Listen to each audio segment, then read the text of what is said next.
While you are morally on the right side of this argument, if you are anti-racist, and it seems like you are, you're still serving the same purpose. Diluting the conversation, trying to fucking laser in on one component. The component that is the most shallow component. It's just a marketing. Isn't that just darling? Let's hear from this psychopathic pervert.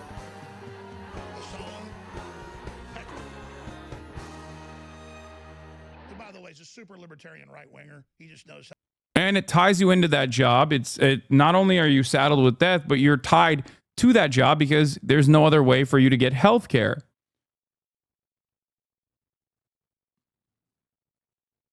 Workers, you don't even know what MAGA immigration policy is. Now, Trump himself, who I should note restricted H-1B visas in his first term, has said on the campaign trail this time around that he did want to make it easier for educated foreigners to work in the U.S. What I want to do and what I will do is you graduate from a college. China spends 7 trillion yuan, about 1 trillion USD on education, more than double what they spend on defense, more than what the US spends on defense. University is basically free even for the poorest villager. Yeah, we can't do that. That's too costly. And also, if education is free, who the fuck is going to go? If college is free, who is going to join the American military? If college is free, then why the fuck would you sign your soul to the Defense Department, to the Pentagon? Hello? If college is free, then you no longer have student loan debts that you have to pay off. Why the fuck would you take on? Why? You would have too much leverage. You would have far too much leverage to say no to certain jobs until those jobs actually pay well enough. That's it. That's the entire principle behind the way that our system is designed. It's negative incentives all the way down.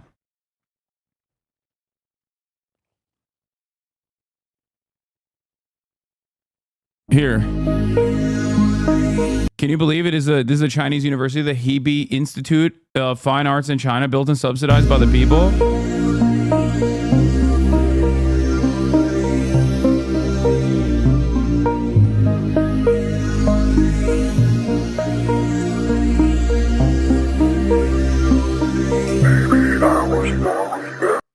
Anyway, I mean, this is just one fucking college. We need to do a broader.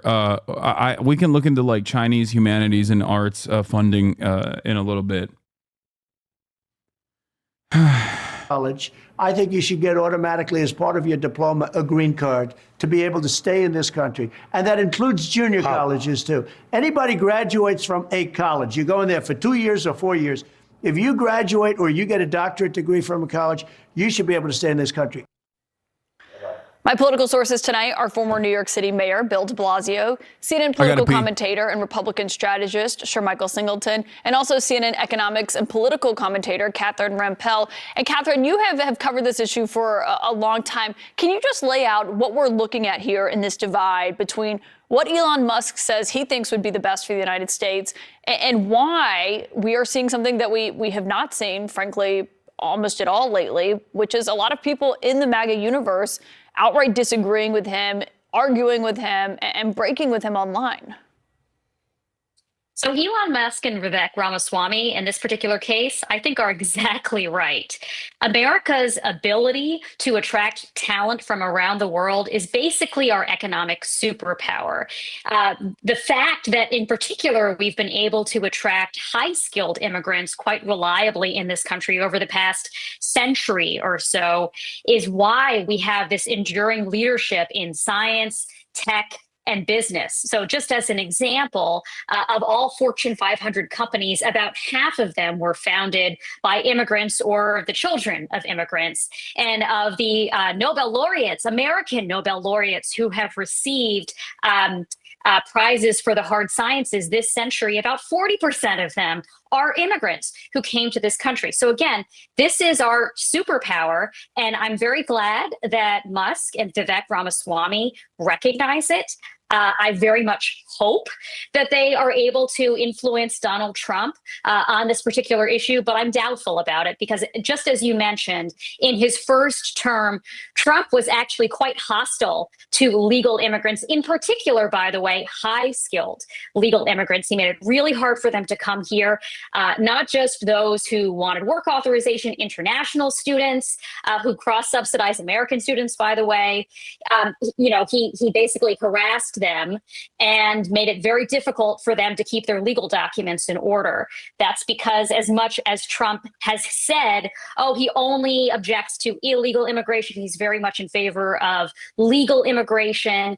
His policies don't bear that out, and that's partly because Stephen Miller is the one who was the architect of Donald Trump's immigration policies last time around, and will probably do so again this time around, and is unlikely to adopt the sort of Musk, Vivek Ramaswamy view of things. Yeah, Stephen Miller's getting a huge job in the West Wing. He's been around Trump for the 4 years he was out of office. And Sir Michael, as the Republican here, I wonder what your view on this is, because this is happening within the Republican Party. I mean, these are two top advisors to Trump, the MAGA world, who are kind of framing this as the true believers, who say, we asked for stricter immigration policies. That didn't mean coming with a carve out for high skilled workers that they say are taking American jobs here. Yeah, look, I think with all due respect to Mr. Musk and Vivek Ramaswamy, they should focus on saving federal dollars for the taxpayers and not immigration policy. I understand some of the points that Catherine made, and I agree to an extent. But I think the U.S. should focus more on domestic skill development. Studies also show that H-1B1 exacerbates employers hiring individuals from outside of the country when they could potentially hire minorities, for an example, which we know there's a shortage in the STEM fields.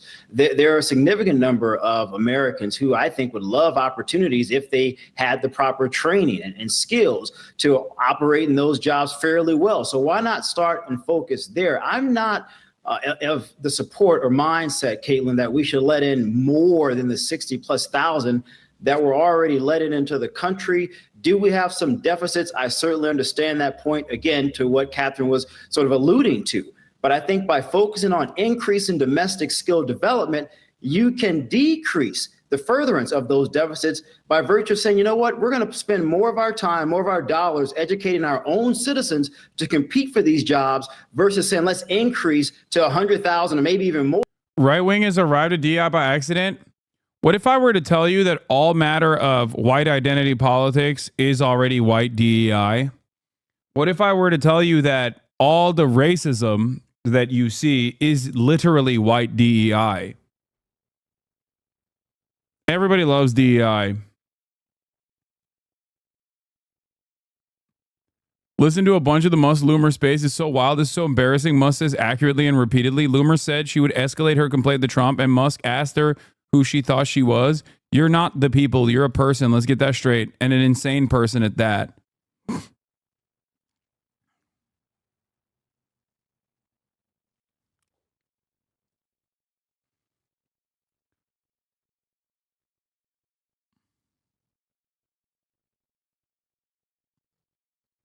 That's it. As someone here on H-1B, this discourse has made me really concerned about my situation. There's no other legal pathway to immigration without an H-1B. No, I know. Also, H-1Bs are not bad. It is good. It's a good structure on principle. It's a good structure in theory. I don't even care. It doesn't even need to be H-1B visas. I don't take issue with any sort of migration in general. I want to fucking document all of the laborers across the board that are working in American commodity production, because I understand that is the only way to improve wages and benefits for all American workers. The problem is they don't want to do that, and American capital owners only want to utilize H-1B visa workers in a way to exploit them further, in a way that they can exploit them more than they can exploit the documented U.S. labor force. Because there are multiple pressures on top of that.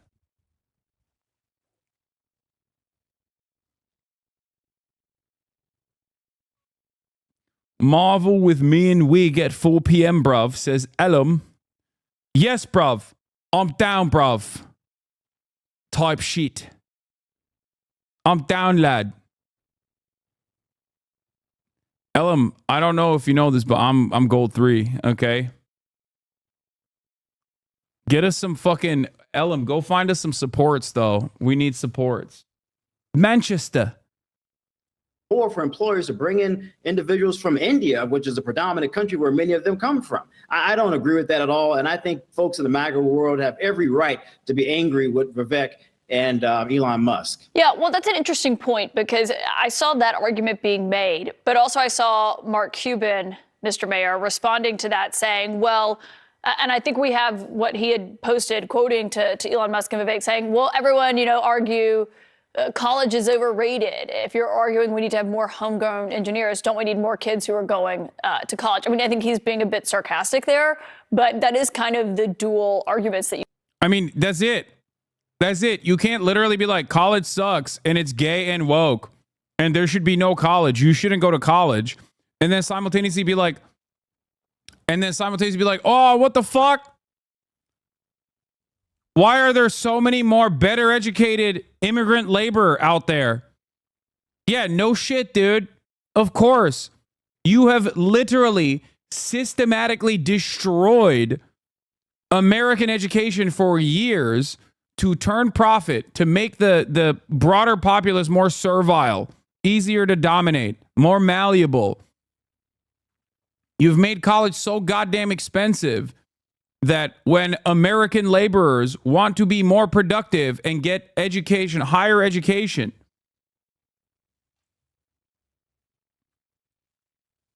you've made it impossible for them to do so without being saddled with thousands, tens of thousands, hundreds of thousands of dollars of debt. And then you're just shocked.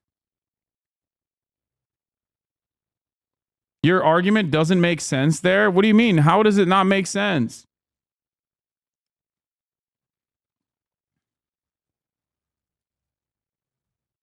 Education is consistently defunded and undermined in this country, driving a massive wedge between the quote-unquote middle class, like working class and capital owners.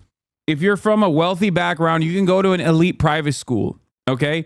It's very costly, but at least you get the top-notch education, okay? Then, from there on, you can go to a better college. If you're already wealthy, your parents probably went to a good college. Therefore, you have the one true affirmative action that everybody fucking allows in this country, legacy admission. You're set up in a way where if you're wealthy, your next of kin will also have a massive, robust network. Okay? For poor people, for poor Americans, they do not get any of these benefits. They're cooked. And they are, the quality of education that they get, if you're a part of the underclass, gets worse and worse year over year. What about POCs that are in higher education but are not getting those jobs? This is an issue that affects all Americans. Wait, what? What?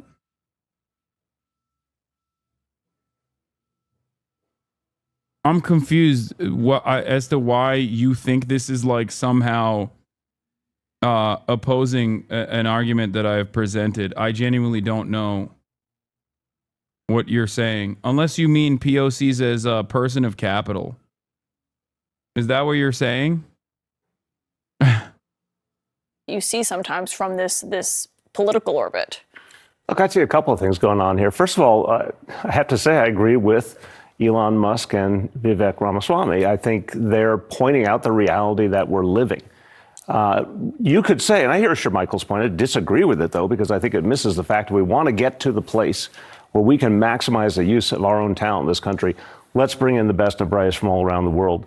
Let's really make our economy stronger. Let's become even more tech dominant. That's the way, in fact, to elevate the whole country and to create more opportunity for Americans of all kinds in the tech field. So I don't know why on earth we wouldn't want to grab all the talent out there, especially because if we don't, our competitors will. I think it's also fascinating that we're seeing this kind of open conflict. I think it's going to be the first of many And of course, that speaks to the question of Elon Musk's role. I think POC equals people of color. Yeah, I know that. I'm making a joke. I don't understand what that chatter is saying undermines my point. I don't know why he was being contentious when he brought up people of color. I was making a joke when I said, unless you're talking about people of capital. Really soon, we're going to see more divergence between Elon Musk and Donald Trump. It's natural, given each of them having the power they have. I think that's going to be a very, very important storyline in 2025, that these two people who appear to be allies but really have very different interests start to diverge issue by issue. We saw it also during the recent budget fight. I think we're going to see it on issues like artificial intelligence and climate, where Musk has been in a different place than. About 1 million arts and literature graduates in China out of 4.7 million graduates last year, about 21% according to Statista, above around 10% for U.S. according to some sources. So China has double the number of arts and literature graduates in China than the United States of America, percentage-wise. So it is mostly just fucking business and finance. Or I feel like STEM also features finance, because you got like quants and shit, like math majors. Trump. Anyway. That's going to have ramifications for how successful Trump can be in general. And then finally, I mean, look, for the MAGA world to be turning on their own this quickly. This is also an interesting question. They almost look like Democrats here. It's like, so I say this lovingly as a Democrat, like we have an ability to eat our own very quickly sometimes. Well, this is fascinating. Here are these heroes just a few minutes ago, and they say one thing that a lot of the MAGA world disagrees with, and suddenly they're being villainized. That's not good for that coalition. Yeah, I think that's interesting in terms of what the West Wing will look like, too. I mean, Elon Musk is not coming in, Catherine, but in an official capacity, but he's in the room. He's always at Mar-a-Lago. Trump jokes about how he's always often there. Yeah, Laura Loomer, I can't believe I'm saying this, but Laura Loomer actually did bring up a good point, where there's a lot of like entry-level jobs that where Tesla and even SpaceX, I think, where Elon Musk relied on H-1B visa workers rather than American laborers. And we know what the real reason as to why he did that. The real reason as to why he did that is because, once again, H-1B visa workers are more easy to dominate. Okay? That's it. They have additional pressure on top of the regular fucking pressures that the documented U.S. labor force has.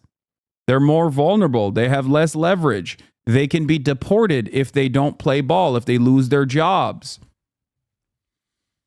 It's all about finding the most vulnerable workers that you can dominate, because ultimately you want them to do the job of 2 workers, 3 workers, 4 workers. Okay? They're easier to exploit. Elon banned me today for talking about class. Very telling. He bans me, but not the races. What?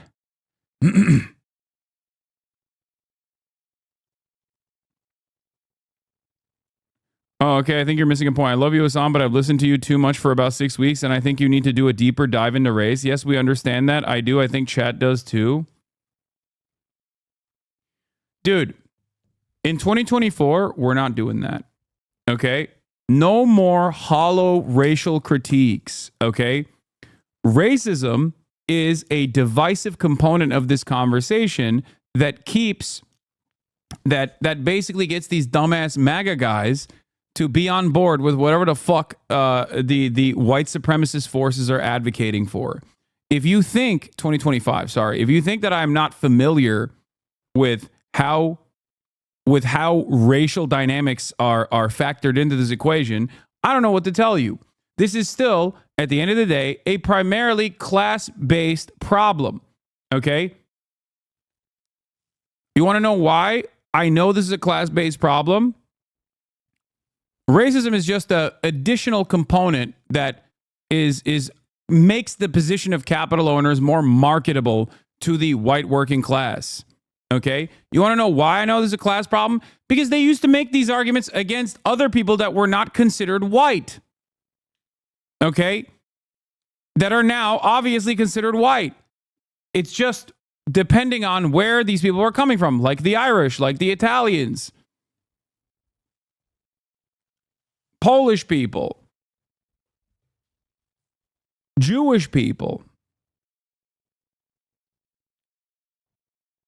Racism in this regard is simply a way to try and get broader subsects of the American labor force on board with arguments that actually harm them. This is literally the same situation for illegal Mexican immigrants on farms, right? Am I wrong? Basically, a workforce, you can work 4x the time for 25% of the pay for normal Americans, but because it's tech world and fancy sounding names, people don't associate them.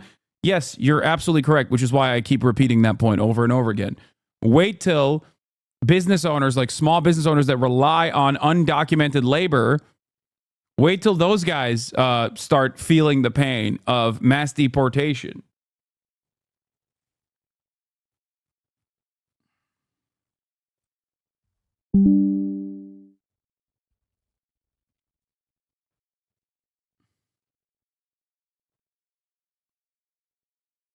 Anyway.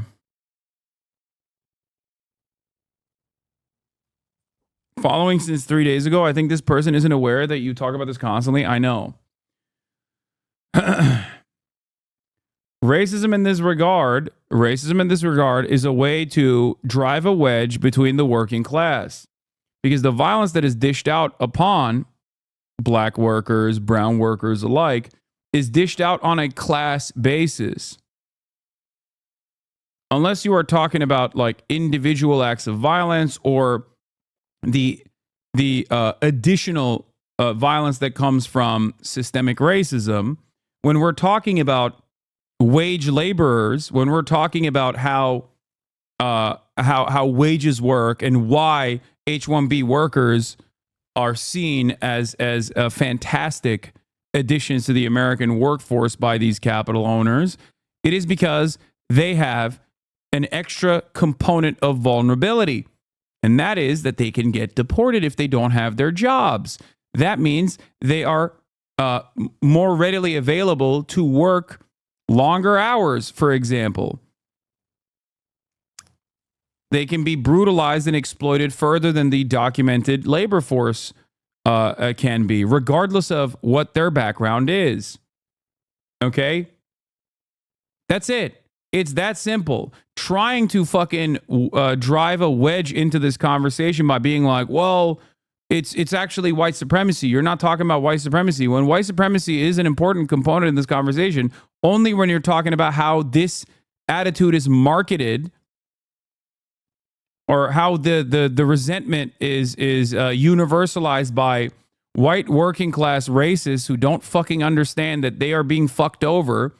When I'm literally trying to explain to people who might be in the margins of having these sorts of attitudes that they have the same exact interest that every other worker has all around the world, all you're doing is unnecessarily trying to bring the conversation back.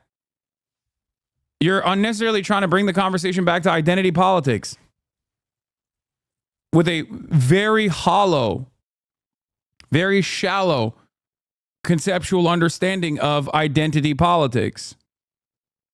You are either willingly or unwillingly playing the role of a wrecker in this regard.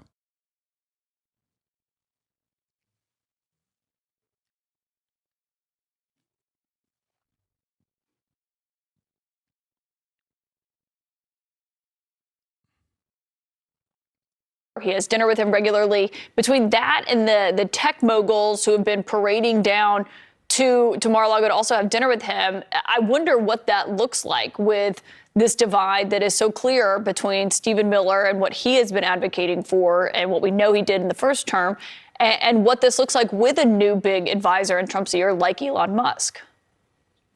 Trump seems to listen to the last person he heard from. So if that is Elon Musk, it might be Elon Musk.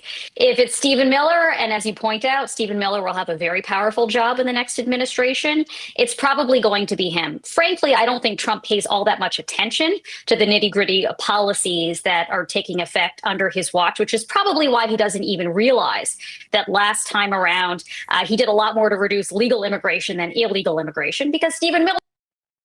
So white people are attacking Indians for smelling bad? What? Yeah, whites are attacking Indians for smelling bad because of their class, not their race. You're so dumb. I don't see color. Lefters. Yeah, whites are attacking Indians for smelling bad because of their class. Are you okay? Are we having a conversation about the white supremacist attitudes that many race people demonstrate towards Indians, or are we having a conversation about like what the capital owners' interests here are in terms of retaining H-1B visas as a structure and why that is so beneficial for your bosses? Cognizant is an Indian IT company. This article is widely overplaying this, so white people are attacking Indians for smelling. Also, this is an unimaginably racist fucking thing to say. I know that you're probably trying to say that, like, this is what people are saying, okay? But the way you structure the sentence makes it seem like you also feel this way, okay?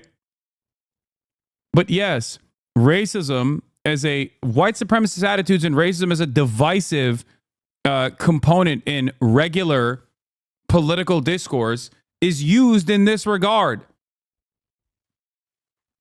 That's it. You're not wrong. Yes, white people are like, oh, Indians come from a different culture. They can't be a part of Western society. They smell bad. Yeah, that is unimaginably racist. The practical application of that kind of racism is so that people differentiate themselves from others who have the exact same class interests as they do in order to divide the working class and dominate them with ease. So yes, unless you personally, as a fucking radlib, believe that people are just intrinsically tribalist and it's not learned behavior and they're ontologically evil due to their intrinsically tribalist nature, which, by the way, has no solution whatsoever to that problem. So I guess we just have to kill racist people, I guess. Like, I don't know how you want to approach the problem, how you would tackle this fucking problem. Have to understand and contend with, yes, a materialist analysis of the issue.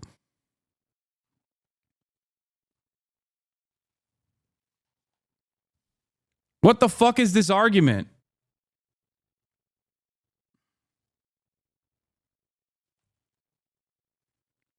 You end up playing the role in the exact same way that fucking racists do, even though you're morally correct if you're anti-racist. Ultimately, you're serving the same exact purpose, which is the underlying assumption that, like, white people on the other side of the equation, who also are being destroyed by class dynamics, by class politics in general, who are victim to class violence, are actually the real enemies. I do not care about the fucking bourgeois. I do not care about the capital owners. I want the American working class to be fucking punished. That's your attitude.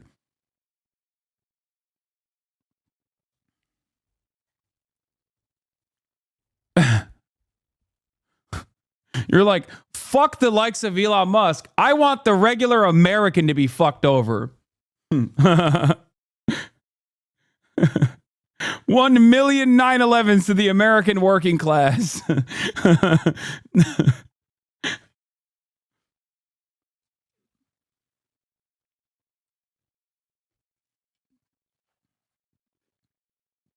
Talking out against racism equals radlib.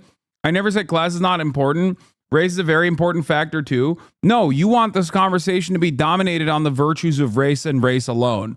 When I'm having a conversation about the class component, you want to bring it back to race. You want to simply talk about the individual racist acts that you see from dumbass racist people without having a broader conversation. This is the one time where I'm not directly talking about racism and tackling it head on. And you immediately go back, no, stop talking about class. Only talk about race.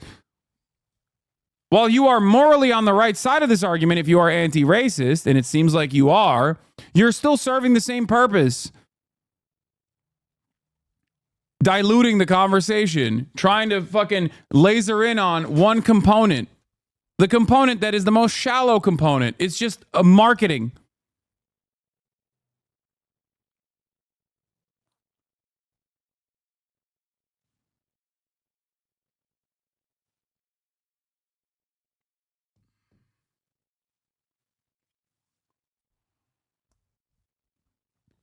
And now that you were called out for this weird wrecker behavior, you go, talking out against racism equals rad lib?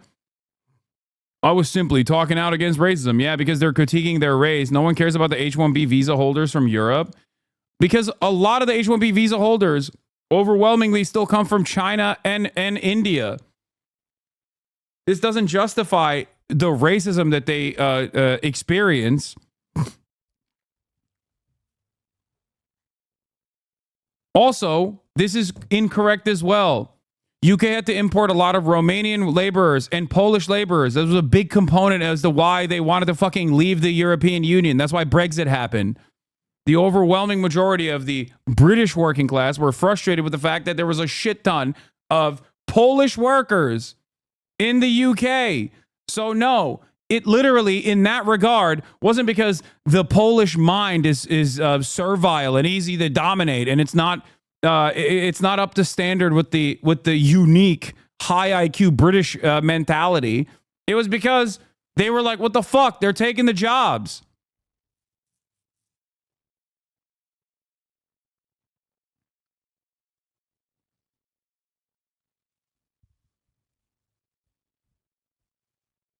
This man runs the identity politics like a Republican campaign manager. Yeah.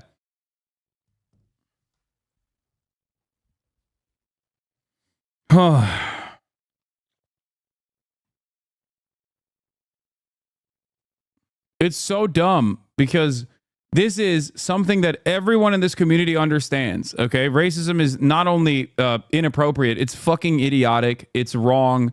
Everybody understands this. All you're doing in this situation is basically going, racism is bad. Yeah, no shit, dude. Thanks for the fucking brilliant take. I really, you changed my worldview in its entirety. Please stop talking about class dynamics and go back to race instantly. Okay. And then you also turn around and say, oh, this is just class reductionism. You're just being a fucking annoying wrecker for no goddamn reason in a situation where the material reasons why people want H-1B visa workers in the eyes of the bosses is not because Indian workers are easier to dominate, because a lot of people are white supremacist and anti-Indian, okay? That's not the reason.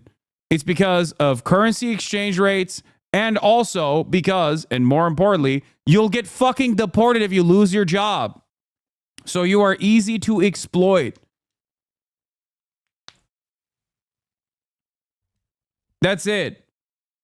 That's why I talked about whiteness as an ever-expanding concept early on, and do so pretty much every single fucking day, because if the broadest majority of like H-1B visa workers were coming from fucking Poland, then yes, I promise you, as is historically what has happened in American history towards the antagonism that Americans in the in-group have demonstrated towards the out-group, they would be anti-Polish, just like they were in the UK.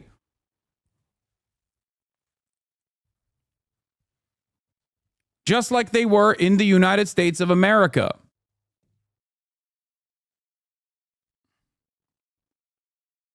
That's not exact same, but my tech company hires software engineers out of India instead. We are fully remote. Salaries are 1/3 the cost of a US employee. Yes, that's what I'm saying.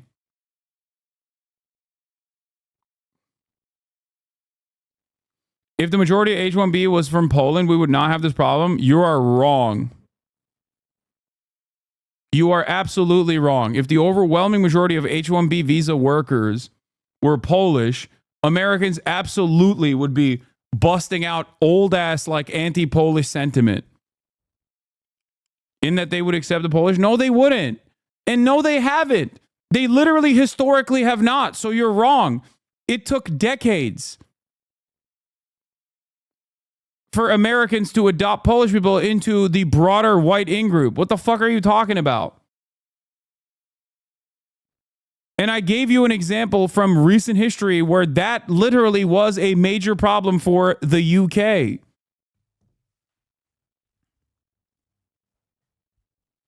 Yes, he doesn't fully understand the full extent of racism. He doesn't, but I love him. What? Yeah, I don't. It's because I'm a privileged white man, okay? Are we really doing this right now? Yeah. I don't. Okay, leave the fucking community if you truly have take issue with any sort of class politics.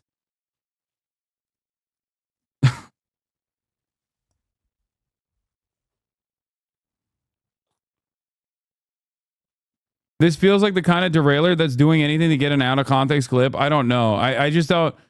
It's like it's a wonderful opportunity to cherish Republican infighting, but god damn it, do radlibs have radlibs will look at any gift that has been given to us in this community, where this is an opportunity for radicalization, for people to understand their class position.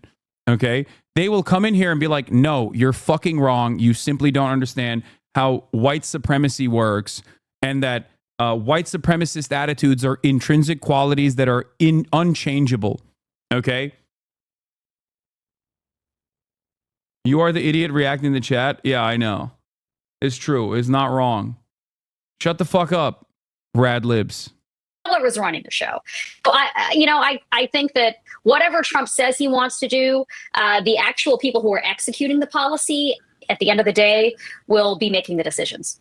I should start by saying Elon Musk is right about the nature of the problem, that there is a problem with high-tech skills in the United States. Mm-hmm. His solution is to immigrate more of these people, and that has got him on the outs with a lot of people on the right in Trump's coalition who say Trump he ran on this idea of cracking down on immigration. There are two factions here: the populists who would hate Polish foreign workers too, and the white nationalists who openly admit they'd be fine with European immigrants filling these roles. Yeah, but fucking white nationalists in the UK also hated the Polish workers. That's the point. Because whiteness is a socio-political construct can expand or shrink. Okay? That's the point. Polish people historically have found themselves in the non-white category not that long ago. Look at Nazi Germany.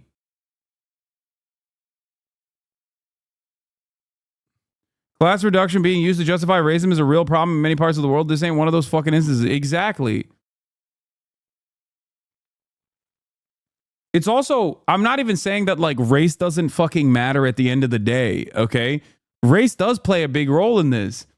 Racism is the marketing component that universalizes and makes the capital owners aligned with the fucking white working class that have these racist attitudes.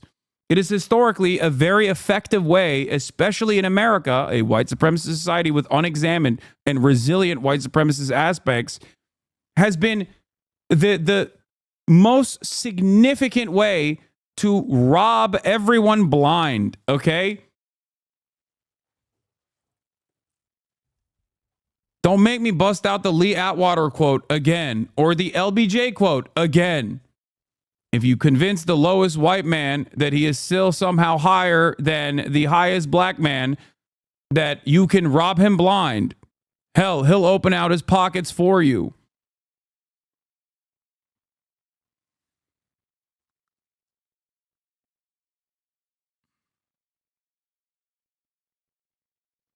And also building up American workers, not foreign workers. Right. And I think that this issue, like so many that I expect we're going to see in the next few years, really illustrates the gap between these two blocks in the Trump coalition. I would put tech bros and Wall Streeters in one corner and the MAGA folks in the other corner. And there is going to be this juxtaposition. Now, I think that you can actually have it both ways. Yeah. I mean, there is a way to crack down on illegal immigration, secure the border, those things a lot of people are for, and also make it easier for high-skilled immigrants to get into this country. Because the fact of the matter is, and I think folks on both sides would say, there are a lot of labor shortages that are actually the biggest problem to growth, productivity, and really the future of the country. And that is going to require more immigration. It's always been America's benefit, value add, particularly compared to Europe or a lot of other places in the country. It's why we have had historically higher growth. Yeah, I mean, I'm curious, Congressman. I mean, why, I can never figure out, why is it that when on the right, some of these anti-immigrant folks talk about this, they're not also talking about what it actually is going to take to bring American workers to these jobs, right, whether it's raising their skills. I think the idea that like there is a labor shortage of skilled American workers in these fields is also incorrect, especially when Like Elon Musk himself did this, okay? What did he do? He bought Twitter. He was forced into buying Twitter from a Delaware court, obviously. He didn't want to fucking buy Twitter at the price point that he was buying it at, but he was forced to buy Twitter. And what did he do? He immediately fired every fucking person that works at Twitter that wasn't an H-1B visa holder, okay? That's what he did. Now, the product sucked as a direct consequence of that. It's barely working with a skeleton crew. But why did he do that? He did that because it's not that H-1B visa workers are significantly better at their fucking jobs than like American workers are. He did that because those guys have to keep their jobs in order not to be deported. It's that simple. There isn't a massive shortage of comp sci engineers in the United States of America. As a matter of fact, many of them are in here right now, probably delivering Uber Eats at this very moment because they got fucking laid off from the jobs that they were at.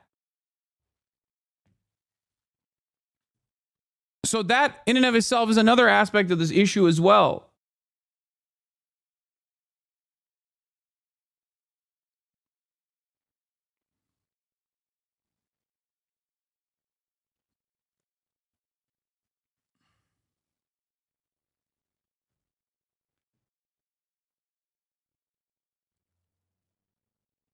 That's part of the reason why so many people are frustrated with this, where they're like, what the fuck are you talking about? There is no shortage. Yeah, I'm delivering to your house 5 times a day. Hell yeah, baby. Listen, at least you're getting fucking fat tips. If you're delivering to my house, you're getting a lot higher tips than you are delivering to anybody else's house, all right?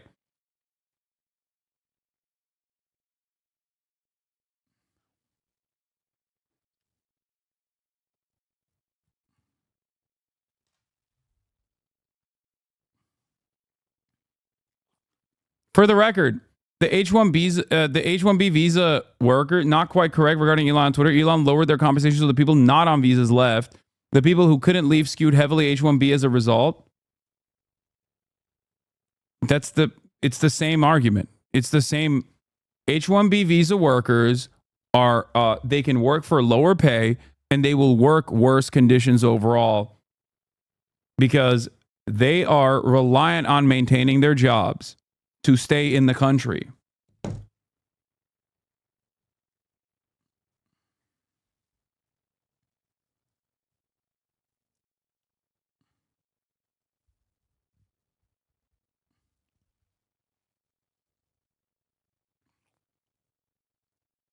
I'm talking about the solution. The solution needs a race component because racism won't disappear in a class struggle. Does that make any sense? But I can leave. I'm just telling you my truth.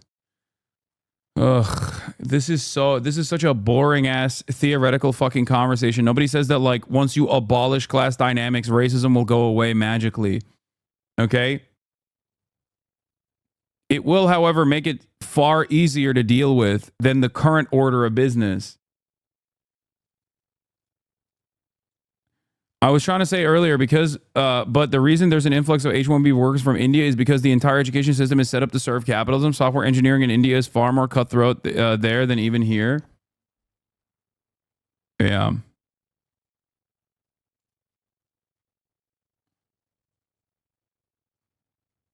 Skill levels, et cetera, because I guess they don't want the government to be involved in that. But don't you think it has to be at this scale? Why is Look, my this, king going I think, against is one of the theory? biggest issues that we have to tackle in this Congress. Yes, we need to secure the border. We need to stop the massive influx of illegal immigration. But the fact is, we have a population decline in this country, and we have a workforce shortage. We have a shortage of doctors, nurses, engineers, home health aides, ag workers, construction workers, hospitality workers. We need to not only have an We don't. We don't. We have a shortage in one very important component. We have a shortage in wages. Okay? That's it. That's it. There's a pay shortage.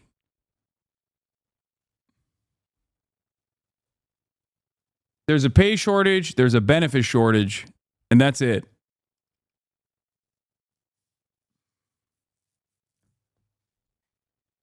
How's the mouth post dentist? It's perfectly fine. The numbnesses went away as well. This is another way. This is another way of trying to do the nobody wants to work anymore attitude. Lolo had a funny tweet about this. I have a slice of. Oh. What the hell? My grandma's here. I have a slice of lukewarm Domino's with Iranian beluga caviar. $1,000 per ounce. My Dolce silk robe flaps in the wind as I look out on my sprawling vista of my $35 million estate. I grab my phone. Pronouns suck, I type. I smirk. Briefly. I am alone. I am always alone. There's a messily poured drink on the fireplace. It's one of those automatic starters with the faux logs. This is from 2020.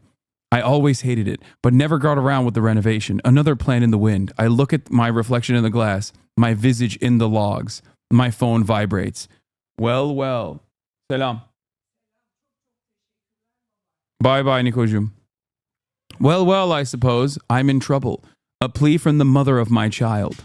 I feel a tinge. Is it regret? Maybe. Maybe annoyance. I don't really know anymore. They'll get over it. It's just a joke. It's all a joke, isn't it? I stare at the logs in the fireplace. The fucking logs. As a nurse, we get paid decently, but we're chronically understaffed by design. Nurses have been charged with murder for med errors. Hospitals' work just wasn't worth it. Yeah. Isn't it strange that the gripes that nurses have are virtually universal? Nurses protest the exact same thing in the UK as they do in the United States of America. Isn't that shocking? It's almost always the fact that they are chronically understaffed by design. Okay? There are not enough nurses, which also diminishes the quality of healthcare that people receive. If you are a nurse and you are taking care of 7 patients, you are going to be able to offer them quality care. If you are a nurse and under normal circumstances, you could take care of 5 patients to 7 patients, but now you're taking care of 20 patients, you are not going to be able to, give them the quality care necessary.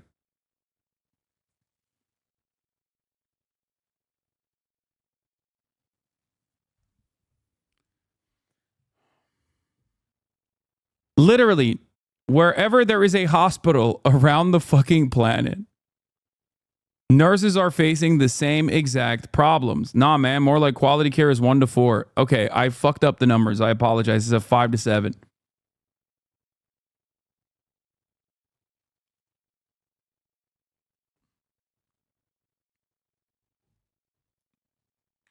It's always the same.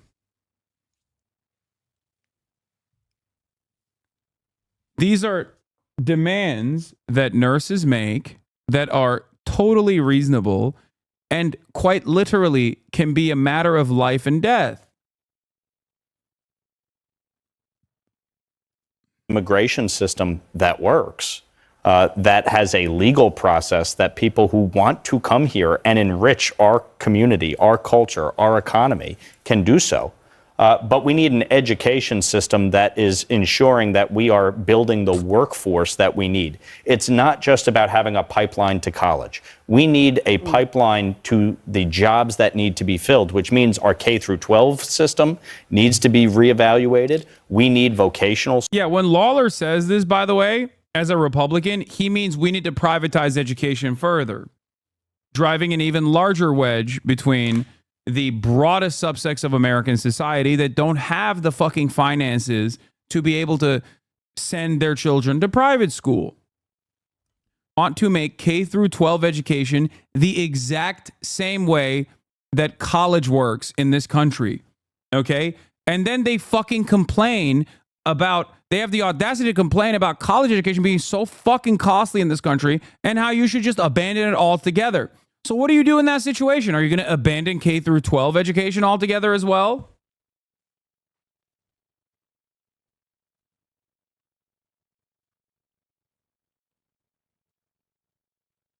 Schools. We need to get kids started at an early age on the path to STEM. so that we actually are creating engineers and the workforce of tomorrow, especially from a technological standpoint, from a biotech standpoint. We are the greatest force in the world, and our economy is the most powerful. And we have the most innovative and entrepreneurial people. But the fact is that we do have a shortage in the workforce, and we need to deal with this. So, okay, what you just said is the thing that got Vivek Ramaswamy in some trouble, okay? So here's his post. He says, the reason top tech companies often hire foreign-born and first-generation engineers over Native Americans isn't because of an innate American IQ deficit, a lazy, wrong explanation. A key part of it comes down to the C word, culture, a culture that celebrates the prom queen over the math Olympiad champ or the jock over the valedictorian will not produce the best engineers. Sounds a little embittered, maybe. Is it American culture that's the problem? Somebody got stuffed in a locker. I'm not going to say who. Look, I think there's a way to solve this and talk about this that doesn't denigrate all of American culture. I mean, I'm now understanding more and more how he got 100 votes in Iowa or whatever it was he got during the Iowa caucus. The reality is, and Elon, by the way, clarified or further explained his position later and was talking about saying, I want to bring in the top 0.1% of engineering talent from around the world. It's like bringing in a Jokic or a Wembyana to help your whole team if you want to make a comparison to the NBA. So I think we can bring in the absolute top talent from around the world and at the same time not insult the rest of the United States of America and our culture and the way we do things here, and also lift up the American students who have the talent and who have the interest and put them in the right educational opportunities. I think what he did today was to overtalk it. A lot of MAGA people are not happy. A lot of Republicans are not happy, and this is why Donald Trump's in the Oval Office, and he's saying something volunteer. that a lot of people apparently believe, that it's about like the jocks being celebrated, the football stars being celebrated, and not the nerds. It also challenges, actually raises the idea that many immigrant families have when they come to the United States. That this is when you arrive at like the final.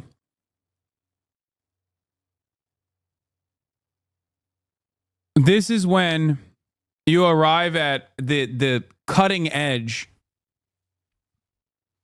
of the inherent contradictions baked into capitalism. The interests of the working class versus the interests of capital owners. If you consistently try to liberal your way out of this problem, you're going to fucking be like, oh, it's a cultural difference. That's why Indians have like a higher, a better culture surrounding nerdy shit. That's it. You've maxed out at that point. You know? And that cultural attitude is usually just a substitute for race anyway.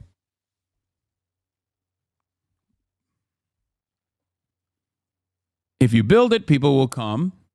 If you give better wage, if you offer better wages to people, they will go to those sectors. They will work in those sectors. I've often talked about the silly attitude demonstrated by many when people are talking about working in the oil refineries, right? There is no bone in the mind of a fucking Western Pennsylvanian that requires them to work in a fracking job. It's simply that those are the jobs that pay the most. Those are the jobs that have the best benefits. Backbreaking labor. It's heavily subsidized by the American government. And those are the jobs that people actually get the best income in. That is the reason why so many people in that area that work in that field feel as though this is the only opportunity they have. It's money.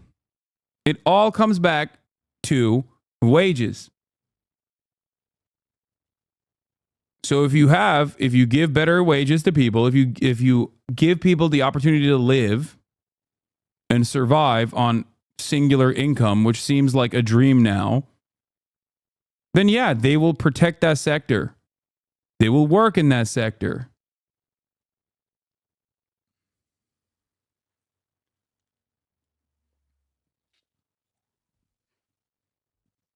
It's that simple. That if they just get the right grades and they follow this meritocracy path, everything's going to work out and they'll be great. And the reality is that innovation, creativity, emotional intelligence are a huge part of success and innovation in the United States. American innovation is what sets us apart from the Communist Party of China. But this idea that immigrants... That's so funny. Yeah. Chinese innovation is really bad.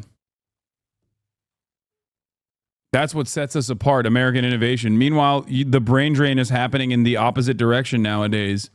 One must ask the question, why? It seems to me like that is definitely very frustrating and scary for a lot of American capital owners, American elites. They see that problem. They recognize it.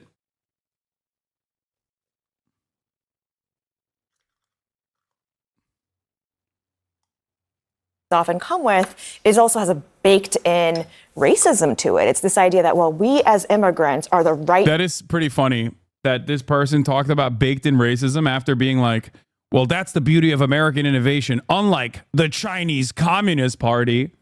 Yeah, those disgusting Chinese. Unlike those disgusting Chinese, we don't do racism around these parts. Did you know you're trending on Twitter for being called a misogynist? I thought nothing bad about your take on Queen Blake, but apparently people did. I'm so confused. Sorry for changing the subject. Yeah. Here's what I'm not going to do. Okay? Here's what I'm not going to do today. Talk about Radlib accounts. Oh my Lord. Yeah, I don't care, man. Yeah, I'm a misogynist and also a racist and a class reductionist. All the bad things, okay? What are you, fucking out of your mind? You think I'm gonna entertain Twitter call-out posts? Like, get the fuck out of here from like K-pop Twitter stan accounts. Are you out of your goddamn mind? Kind. We're educated. We're not like those other minorities in America, and that distinction is made very.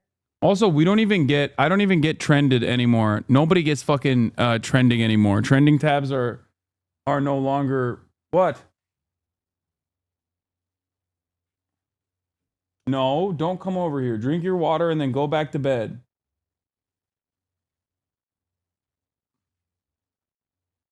Don't forget transphobe too, Avi. Yeah, it's true. I am also transphobic as well. Very clear within minority communities. So, for example, you have, most people would not know that the richest and most educated immigrant population is Nigerian Americans. People would think it's Indian Americans, yet Nigeria was put on the Muslim ban list, right? There is this idea of who the model minority is, breeds that kind of challenge that we have with Korean grocers in black neighborhoods. I think you're getting at something else important here, which is that we need all different kinds of learning and we need all different kinds of cultures. I mean, you made a great point about vocational schools. It's not just about math or the jocks, which is social skills, frankly, which matter. Actually, it's interesting that most CEOs come out of state schools and aren't necessarily the straight A students. You need to change education in this country. You need to value different kinds of skills. I actually think the idea of a meritocracy built just... But don't dare call me homophobic. No, call me homophobic. I'm a foe. I'm a foe to the LGBTQ community. Everybody knows that.